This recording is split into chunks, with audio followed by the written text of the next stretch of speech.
गौतम बुद्ध ने कहा है, अगर मनुष्य हो तो तुम्हारे कृत्यों में मनुष्यता दिखनी चाहिए। ये कहानी उस समय की है जब राहुल का जन्म होने वाला था। राहुल कौन था? राहुल बुद्ध का पुत्र था। उस समय यह प्रथा थी कि बच्चे को जन्म देने से पहले मां की गोद भराई की जाती थी। तो रानी प्रजापति यशोधरा की गोद भराई के लिए एक उचित मुहूर्त निकलवाती हैं। रानी प्रजापति सिद्धार्थ की माता थी। सिद्धार्थ की असली माता का नाम था महामाया, जिनकी मृत्यु सिद्धार्थ को जन्म देने के 7 दिन पश्चात हो गई थी।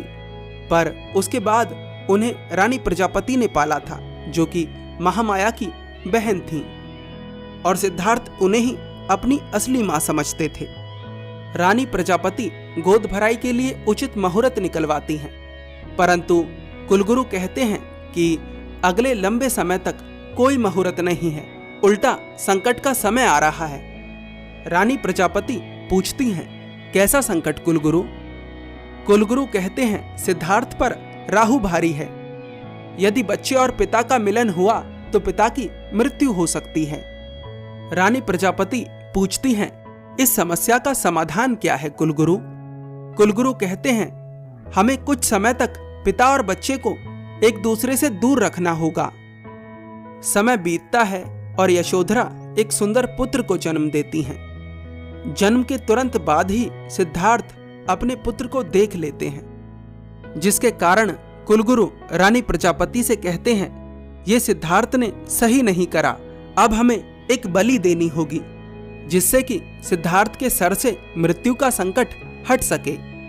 सिद्धार्थ बचपन से ही इतने करुणावान थे कि वे किसी का दर्द नहीं देख सकते थे, पर बलि उनके हाथ से ही दिलवानी थी।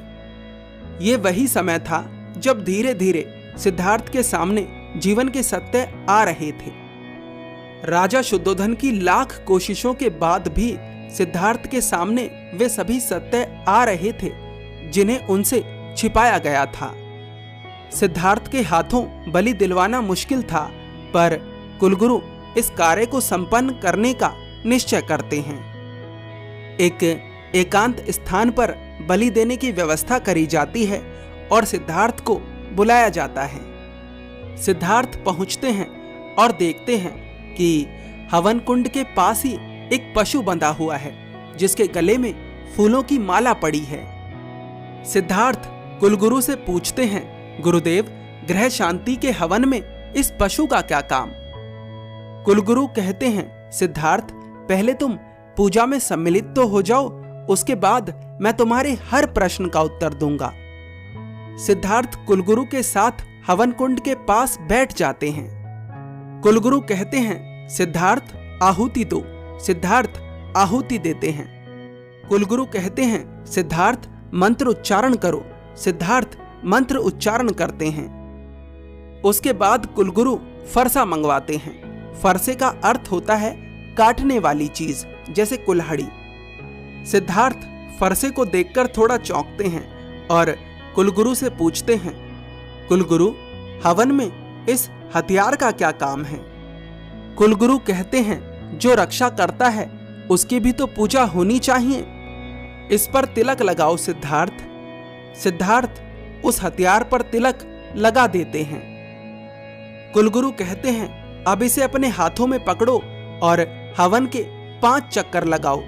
सिद्धार्थ ऐसा ही करते हैं। उसके बाद कुलगुरु सिद्धार्थ को उस पशु के पास ले जाते हैं और कहते हैं, अब सिद्धार्थ बिना कुछ पूछे, बिना कुछ सोचे, अपने परिवार की शांति के लिए, अपने पुत्र की शांति के लिए, अपनी पत्नी, अपने माता पिता के मन की शांति के लिए, अपने राज्य की शांति के लिए इस पशु का सर इसके धड़ से अलग कर दो। एक वार में इसका सर काट दो। सिद्धार्थ उस पशु की तरफ देखते हैं और वह पशु भी सिद्धार्थ की तरफ देख रहा होता है, मानो उस पशु को ऐसा लग रहा हो कि सिद्धार्थ उसे कुछ खाने को देने आए हैं। कुलगुरु की बात सुनकर सिद्धार्थ के हाथों से वह फरसा जमीन पर गिर पड़ता है और उनकी आंखों से आंसुओं की धारा बहने लगती है।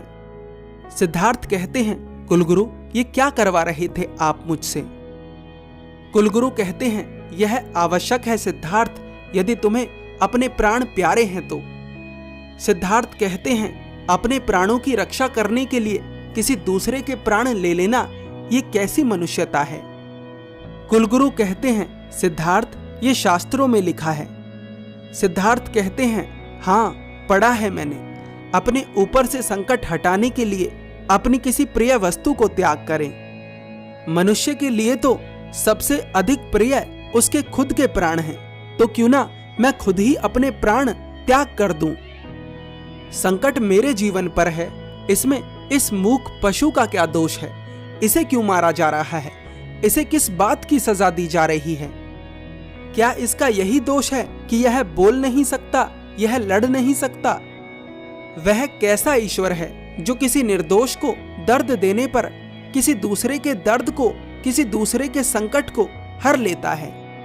बंद करिए ईश्वर के नाम पर यह पाप। जब जीवन दे नहीं सकते तो लेने का क्या अधिकार है तुम्हारे पास? कुलगुरु कहते हैं, सिद्धार्थ, बलि तो दी जाएगी, यदि तुम नहीं दोगे तो कोई और देगा। सिद्धार्थ कहते हैं, ना तो मैं खुद बलि दूंगा और ना ही किसी को देने दूंगा। सिद्धार्थ उसी समय उस पशु को खोलकर ले जाते हैं। इस छोटी सी कहानी से हमें मनुष्यता का अर्थ समझ आया। आज के समय में ना जाने कितने पशुओं को सिर्फ अपने संकटों को मिटाने के लिए मारा जा रहा है।